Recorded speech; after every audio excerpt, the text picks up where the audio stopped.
Content guys content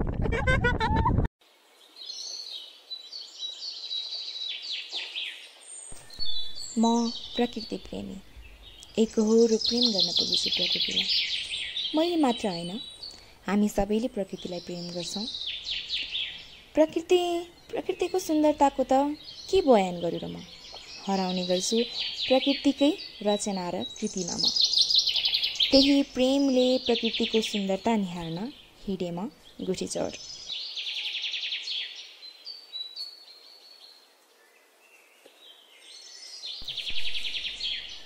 पहिले राणा शासनको बेलामा गुठीचौरलाई भेडा पालनको लागि भेडीकोट स्थापना गरिएकोले यसलाई गुठीचौर भनिएको हो कि भन्ने अनुमान पनि गरिएको छ। कर्णाली प्रदेश अन्तर्गत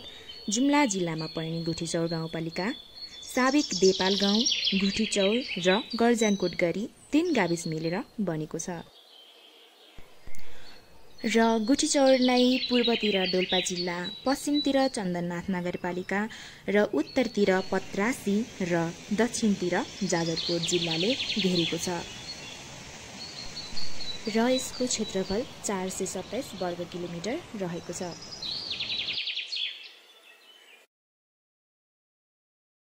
कुनै ठाउँ बयान गर्न, भिडियो खिच्नका लागि भन्दा पनि अनुभव र गहिरो अनुभूति गर्नका लागि प्रकृतिले उपहार स्वरूप दिएको छ र त्यही अनुभव र अनुभूति गर्नका लागि म र मेरा साथीहरू बिहानै 6 बजे हिँड्यौँ।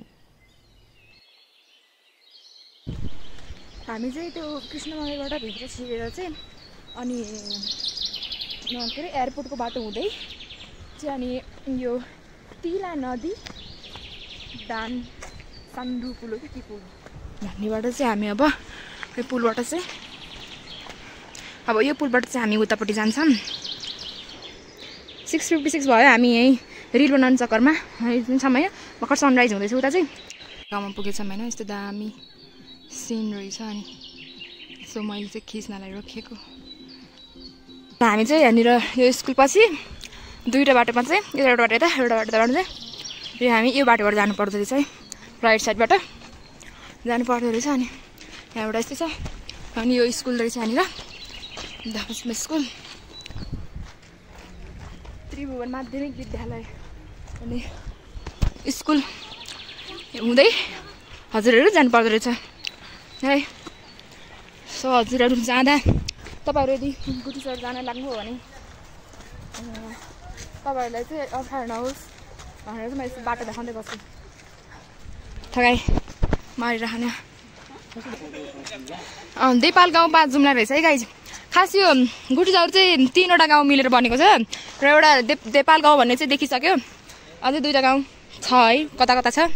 गन्तव्यमा पुग्नु अघिका सुन्दर दृश्यहरू निहाल्दै हामी सूर्यको प्रकाशलाई छाताले छिप्दै हिँडिरहेका थियौँ।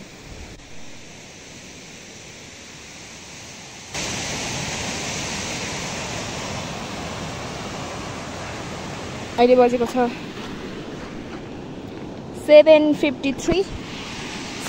अब 8 बजे भनौँ। अब कस बेला पुग्छौँ है हामी। अब कस बेला पुग्छौँ हेरौँ। बाटो चाहिँ यसो रोड नै रहेछ, सिधा सिधा रोडै आउनु पर्दो रहेछ। यस्तो मजाको पानी बगिरहेको छ अनि तयार हुँ मैं।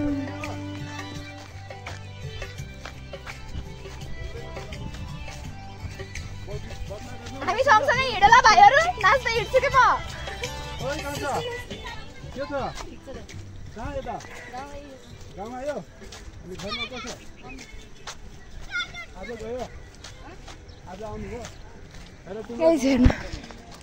यस्तो दामी छ होइन। त्यहाँ नदी बगिरहेको छ, यता स्कुल छ अनि यता गाडी आउँदै रहेछ। गाडी पनि हिँड्छ यहाँ। If you want to go Guchicor by auto also you can go. अझै देखेन हामी पुग्नु पर्ने त्यहाँ गइस त्यो डाँडामा। सबभन्दा लास्ट हेर्नु गइसकेँ। हेर्नु स्याउ यो हो गोल्डन स्याउ होइन। अनि यता चाहिँ हाम्रो रातो स्याउ छ यसरी स्याउ अनि यिनीहरू माग्नलाई माग्नलाई साथीहरू सो पानी खान चाहिँ हामी यहाँ बसिरहेछौँ गाइज अब त्यो हो होइन के अरे गुठी चौर अनि अब चाहिँ आमा पानी खान्छु थोरै धोधो पुग्यो गाइज 4 घन्टा भयो हिँडेको ट्याक्कै 4 घन्टा भयो कि गाइज 4 घन्टा नहिँडिसकेर त गाह्रो हुँदो रहेछ 6 बजेर हिँडेको 10:30 भयो यस्तो खुट्टा दुखिसकेको छ हालत खराब भइसकेको छ अब अझै यो मेन होला भनेको रहेन सही चाहिँ सानो गुठी चौर रहेछ त्योभन्दा अगाडि चाहिँ ठुलो गुठी चौर छ अब हामी त्यहाँ जाँदैछौँ अगाडि चाहिँ म तँलाई देखाउँछु हस्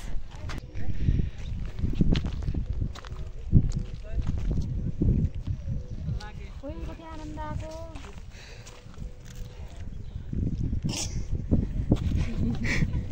यो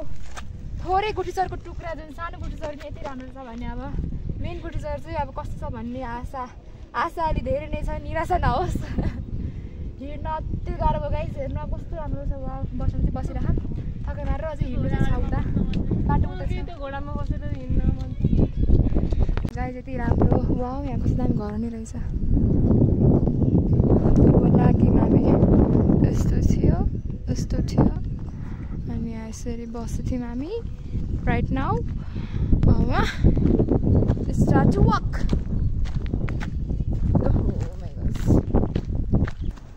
फाइनली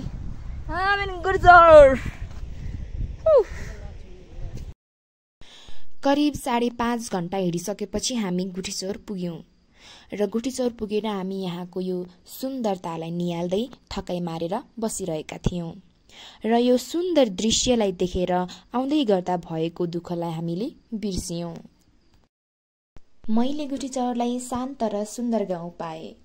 केही थोरै घरहरू थिए, बीचमा नदी बगिरहेको थियो, सासाना गोठहरू देखिरहेका थिए र ती सबैलाई हामीले नजिकबाट हेर्न तलतिर झर्दै थियौं।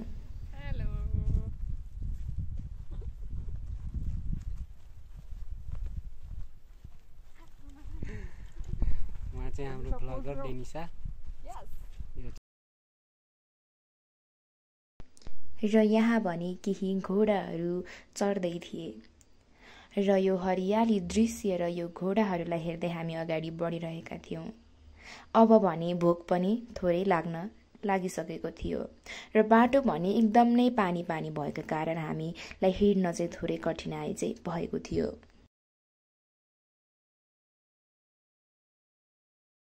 हेर्नुस् त यस्तो हिलो के यस्तो हिलो यो हिलोमा हिँडिरहौँ क्या हामी अनि 5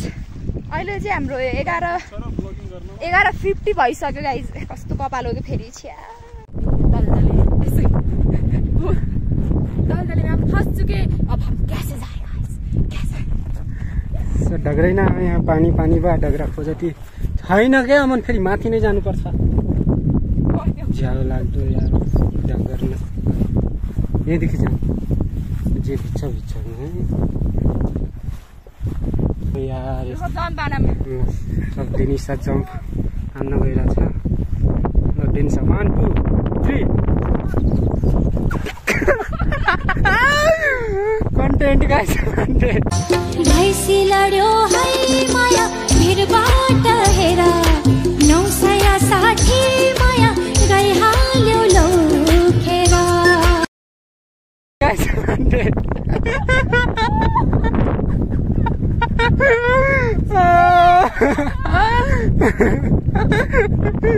म त जम्प हान्दिनँ भाइ अब मलाई डर लागेको अघि म लड्यो अहिले यिनी लडे यहाँनिर खै कसरी लड्यो फेरि देखाइदेऊ न यस्तो चिप्लो छ के बाटो पानी छ अनि चिप्लिँदै अघि म लड्यो पछाडि माथि लाग्यो हो फोर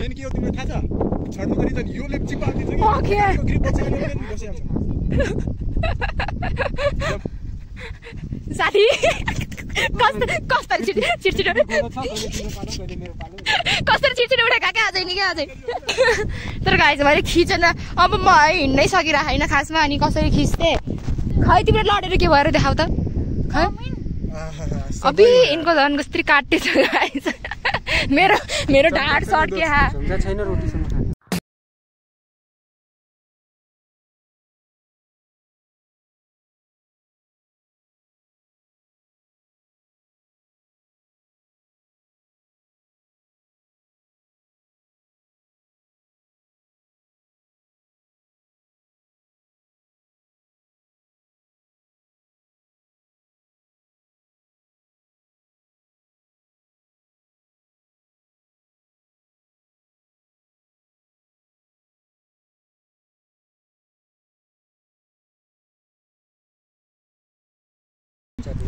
तिमीलाई राख्नु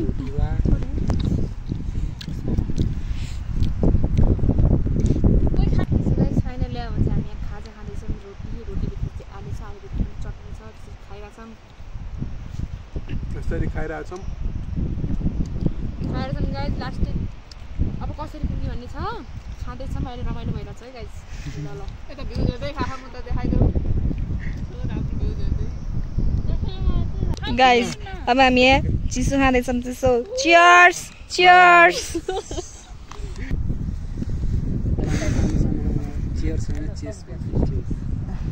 न ओके सानो चियर्स चियर्स गरिन्छ त चियर्सलाई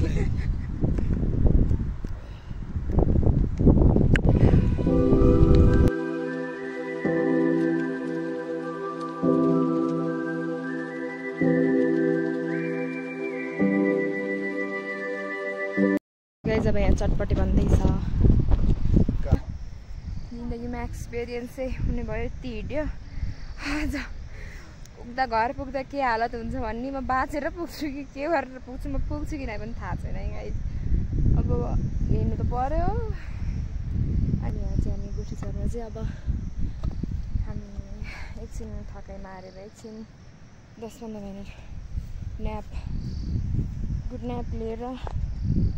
अब चाहिँ हामी चटपटी खाएर हिँड्नुपर्छ गाइस कसरी पुग्ने भयो मेरो हालत खराब भयो खुट्टा चाल्न सकेँ होइन अघि त्यहाँ लडेर झन् ढाडै के भयो यस्तो ओह्रालो भए त हिँड्थ्यो होला तर उकालो चढेर त्यहाँ जानु छ है बाइ द वे सिन चाहिँ मजा नै छ अघि चाहिँ होइन त्यत्रो हिँडेर आएर पनि अनि यहाँ देख्दा चाहिँ कस्तो एकछिन चाहिँ थकान चाहिँ गएको थियो फेरि हिँडेँ यहाँ चाहिँ लास्ट चाहिँ भयो यही हो रमाइलो गर्दै खाम यस्तो मिठो छ गाइज मिठो हो क्या है यस्तो मिठो हो मिठो हो गाइज ल यहाँ चाहिँ ढाड दुखेको मान्छेलाई उल्टो जन्मेको मान्छेले हान्यो भने सन्चो हुन्छ भन्ने रहेछ होइन त्यही भएर हाम्रो सुबोध चाहिँ उल्टो जन्मेका अरे त्यही भएर डेनिसाको ढाड सड्केको उसले हान्दैछन् रेडी अलि बिस्तारै हान्नु के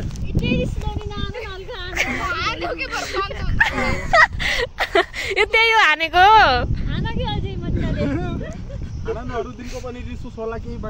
अब चाहिँ बादल गऱ्यो होइन अब एकछिनमा पानी पर्छ होला अनि अब चाहिँ हामी यहाँबाट हिँडेर जाँदैछौँ अनि छोडेर जानु त मन लाग्छ होइन यहीँ बसिरहँ जस्तो लाग्छ अहिले त अब जानु पर्यो बाई बाई गुठी छ बाई बाई अब म तिमीसँग भेट्न आउँछु कि आउँदिनँ कहिले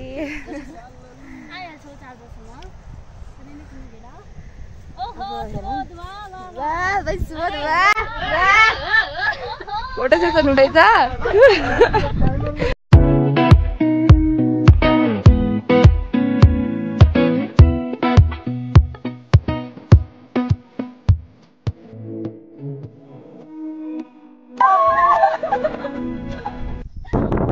हजुरहरू यहीँ बस्नुहुन्छ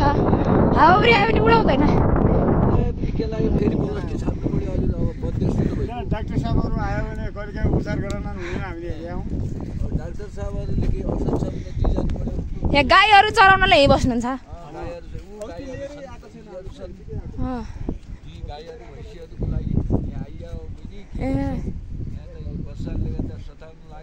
नानी घर कहाँ हो सुर्खेत कुन ठाउँ सुर्खेत मेहेलकुना चिन्न छ र ल ल म गएँ है त साथीहरू गएँ ल राम्रोसँग बस्नु होला है त ल ल बस्नु होला जसले सबैलाई गुठी चौर जाउँ भन्दै मनायो उसको हालत हेर्नुहोस् खुट्टा टुटिसक्यो एउटा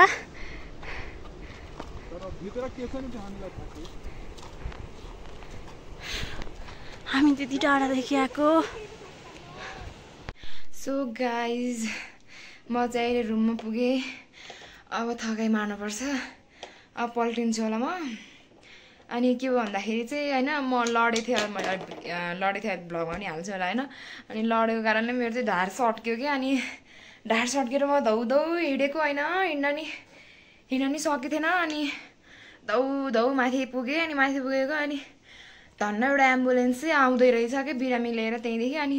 साथीहरूले तिमीलाई गाह्रो भयो तिमी जाऊ भने होइन अनि त्यसैले अनि त्यहाँ चाहिँ एम्बुलेन्समा चाहिँ एकजनालाई चाहिँ सिट रहेछ अनि त्यही भएर चाहिँ म त्यसमा चढेर आएँ अनि मेरो साथीहरू चाहिँ अहिले उतै नै छैन उनीहरूलाई चाहिँ अझै लाग्छ होला 2-3 घन्टा आउँदाखेरि त अझै 4-5 घन्टा म हिँड्न चाहिँ सक्ने थिइनँ क्या तर कसरी आइन्थ्यो होला धन्न भगवान्ले चाहिँ कति बजेछ भन्दाखेरि 5:17 भयो 17:17 5:17 भयो रहेछ लुगा चेन्ज गरेर रेस्ट हाल्छु गाइज अब भ्लग मन पराइदिनु होला लाइक गरिदिनु होला कमेन्ट गरिदिनु होला होइन त्यति नै हो बाई बाई